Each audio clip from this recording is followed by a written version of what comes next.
दोस्तों नमस्कार, मैं दीपक पांडे मुद्गल। बेबाक अंदाज में आपका स्वागत है। एक ओर हमारा जनता का मूड प्रोग्राम चल रहा है तो दूसरी ओर हम बेबाक अंदाज भी चालू कर रहे हैं और इस बेबाक अंदाज में हर वो बात बेबाकी से रखी जाएगी जो सच है, क्योंकि कुछ गोदी मीडिया पत्रकार कभी जनता की सुध लेने नहीं जाते हैं, लेकिन वहीं पर ग्राउंड रिपोर्ट में हमारी दूसरी साथी फराह खान इस वक्त ग्राउंड रिपोर्टिंग पर लगी हुई हैं और ग्राउंड जीरो से इस वक्त पत्रकारिता कर रही हैं और उन गरीब रेहड़ी पटरी वालों का दर्द बता रही हैं जो देखना चाहता है एक ऐसे मुख्यमंत्री को उत्तर प्रदेश के अंदर जो उनको रोजी रोटी और रोजगार मुहैया करा सके और विकास की बात कर सके। क्योंकि विकास की गंगा अभी कैसी बही थी ये तो आप देख चुके होंगे जब यूपी के अंदर गंगा में शव बह रहे थे। लेकिन अभी जो हम बात करने वाले हैं बेबाक अंदाज में वो है गोदी मीडिया की, और गोदी मीडिया की करतूतों के चलते आज स्थिति यह बन गई है कि पत्रकारिता को लोग शक के दायरे से देखने लगे हैं और आज इन्हीं पत्रकारों के कारण सारी पत्रकारिता धूमिल होती चली जा रही है। ऐसे ही एक पत्रकार, जी न्यूज के पत्रकार अमन चोपड़ा, जो पहले भी जामनगर में मार खा चुके हैं, उस वक्त कांग्रेस का प्रदर्शन चल रहा था, हार्दिक पटेल की रैली थी और वहां पर हार्दिक पटेल के शो में ये पहुंच जाते हैं और इनकी जामनगर में अच्छे से कुटाई होती है।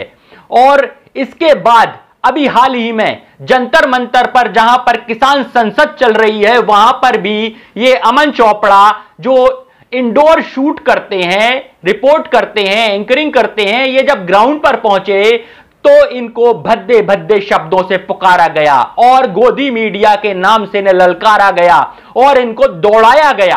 तो आप देख सकते हो कि जी न्यूज वाले आए हुए थे, यहाँ पर किसान किस तरह से मुर्दाबाद के नारे लगाते हुए, किसान विरोधी चैनल मुर्दाबाद मुर्दाबाद मुर्दाबाद, ये काम किसानों ने किया है। खैर, किसान तो जब से किसान आंदोलन 26 नवंबर से शुरू हुआ है तब से ही किसान ऐसे गोदी पत्रकारों को दौड़ाते नजर आए हैं, आपने पहले भी देखा होगा। लेकिन इन गोदी पत्रकारों की हद तब हो जाती है जब ये आपका ध्यान भटका देते हैं और मुद्दे से बाहर ले जाते हैं, जिसके लिए अब ये ऐसा क्यों करते हैं, क्यों इनके साथ इतना बुरा भरा होता है, फिर भी इनका जमीर नहीं जागता, क्योंकि ये जमीर पैसे के बोझ तले दब जाता है और इस जमीन पर मिट्टी डल जाती है। इस आवाज को उठाया है हमारी एक साथी पत्रकार है साक्षी जोशी, जिनकी सभी काफी इज्जत करते हैं। उन्होंने ट्विटर पर लिखा है, मैं पढ़ के सुना देता हूं। इतना पैसा जब योगी से मिल रहा हो तो राहुल ने यूपी के आम का अपमान किया जैसी खबरें क्यों नहीं चलाएगा ये इजराइल परस्त देश विरोधी मीडिया। उनका कहना है कि राहुल गांधी ने यह कह दिया कि उन्हें दक्षिण मतलब कि उन्हें आंध्र प्रदेश के आम पसंद है। अब इस पर भी एक डिबेट छिड़ जाती है और यह कहा जाता है उत्तर प्रदेश वर्सेस दक्षिण प्रदेश, मतलब कि नॉर्थ वर्सेस साउथ। यह कौन सा तरीका है? क्या दक्षिण प्रदेश पाकिस्तान में आता है या हमारे दुश्मन देशों में आता है? सबकी अपनी अपनी पसंद है भाई। मोदी जी ने भी तो आम खाया था और आम के ऊपर एक पूरा शो बनाया था, तब तो गोदी मीडिया ने उसको बड़े अच्छे से दिखाया था। तब कभी यह क्यों नहीं कहा कि भाई मोदी जी का काम, एक प्रधानमंत्री का काम आम खाना बताना नहीं है। जब देश के अंदर एक प्रधानमंत्री के ऊपर प्रतिदिन 2300 करोड़ रुपए खर्च कर दिए जाते हो, ऐसे प्रधानमंत्री को, जो इतना एक्सपेंसिव, इतना खर्चीला प्रधानमंत्री देश को पहली बार मिला है, जिस गरीब देश के अंदर अमीर प्रधानमंत्री बैठा हो, उस देश के तो वारे न्यारे हैं। एक तरफ महंगाई मारती है, दूसरी तरफ घर की रसोई गैस की मार पड़ रही है और यही सब मुद्दे इन चाटुकार पत्रकारों के बीच हमारी साथी पत्रकार फराह खान लगातार ग्राउंड जीरो से उठा रही हैं जनता के मूड में। और जनता के मूड में वो इन प्रोग्रामों को कर उन रेहड़ी पटरी वालों का, लोह पीटों का और ऐसी ऐसी बस्ती में पहुंच जाती है जहां पर विकास के नाम पर आज भी देश में गड्ढे पड़े हुए हैं, रोडें नहीं बनी हैं। तो आप उनका प्रोग्राम देखना नहीं भूलिएगा। साथ साथ मैं जो आपको बता रहा हूं कि अब इन्होंने, साक्षी जोशी जी ने जो ट्वीट में अपने ट्विटर से लिखा है वो देखिए, उनने अमाउंट भी शो किया है कितने कितने किस मीडिया हाउसेस को दिए गए हैं। जब एक वक्त कोरोना काल चल रहा था तब गोदी मीडिया को पैसे बांटे जा रहे थे। नेटवर्क 18 को 28 करोड़ 82 लाख रुपए दिए गए। उस वक्त देश में ऑक्सीजन की कमी हो रही थी, उस वक्त देश के अंदर वेंटिलेटर नहीं थे, उस वक्त अस्पतालों में बेड नहीं मिल रहे थे और कोई आवाज उठा रहा था तो उस पर देशद्रोह के मुकदमे जड़ दिए जा रहे थे। यह यूपी का विकास है, क्योंकि अब आपको ही चुनना है अगला यूपी का मुख्यमंत्री कौन होगा। और यूपी चुनाव पर आप बरकरार रहिए, क्योंकि यह देश का भविष्य तय करने वाला चुनाव है। क्योंकि यूपी पूरे प्रदेशों में सबसे बड़ा प्रदेश और सबसे ज्यादा विधानसभा सीटें लेकर रहता है अपने आप में, तो इसलिए यूपी चुनाव सभी पार्टियों की नजर में बड़ा अहम होने वाला है।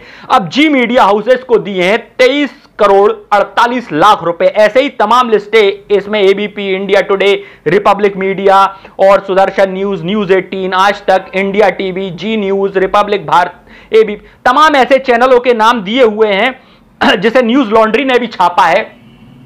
तो इससे ज्यादा हमें बताने के लिए इसमें कुछ भी नहीं है कि आप समझ जाइए कि इन लोगों को इतना भरपूर पेट भर के पैसा मिल जाता है कि जिसके बाद ये आपको सच तो दिखाई नहीं सकते। ये उन गरीब और मजदूरों के पास तो नहीं जाएंगे जिनको इस वक्त रोजगार की जरूरत है, जिनको इस वक्त भोजन की जरूरत है, जहां इतनी सारी सरकारी योजनाएं चल रही हैं। क्या उन सरकारी योजनाओं का लाभ देश के अंदर सब गरीब मजदूर लोगों को मिल रहा है? लेकिन ये सब मुद्दे हमारे प्रोग्राम से फराह खान लगातार उठाती चली आ रही हैं और मैं दीपक पांडे मुद्गल आपको इस बेबाक अंदाज में जज्बा न्यूज के द्वारा हर वो खबर बेबाकी से रखूंगा जो बात रखने की है और हक की है। क्योंकि देश विकास चाहता है, देश जीडीपी ग्रोथ करना चाहता है, देश शिक्षा मांगता है, देश स्वास्थ्य मांगता है, रोजगार मांगता है, सुरक्षा मांगता है। इन बेसिक मुद्दों पर बात करना चाहता है देश बात नहीं करना चाहता कि आम किसने कैसे खाए हैं, किसने गंगा को मैली करा है। भाई, गंगा की साफ करने के लिए भी काफी पैसे खर्च किए गए थे, लेकिन गंगा का साफ होना बिल्कुल नामुमकिन कर दिया है और गंगा ने पुकारा है और बेटा चला गया। तो मोदी जी को तो आपने खूब देखा है कि कैसे गंगा ने पुकारा था और नदी में शव तैर गए थे। खैर, कोई बात बताने की ऐसी नहीं है, आप सबके आंखों में है। और अभी कोरोना की तीसरी लहर का भी आगाज कर दिया गया है, लेकिन उस बीच में क्या चुनाव रद्द होंगे या फिर एक बार बंगाल जैसी चूक मोदी सरकार यूपी में भी करेगी और तीसरी लहर सुनामी बनकर देश को निगल जाएगी?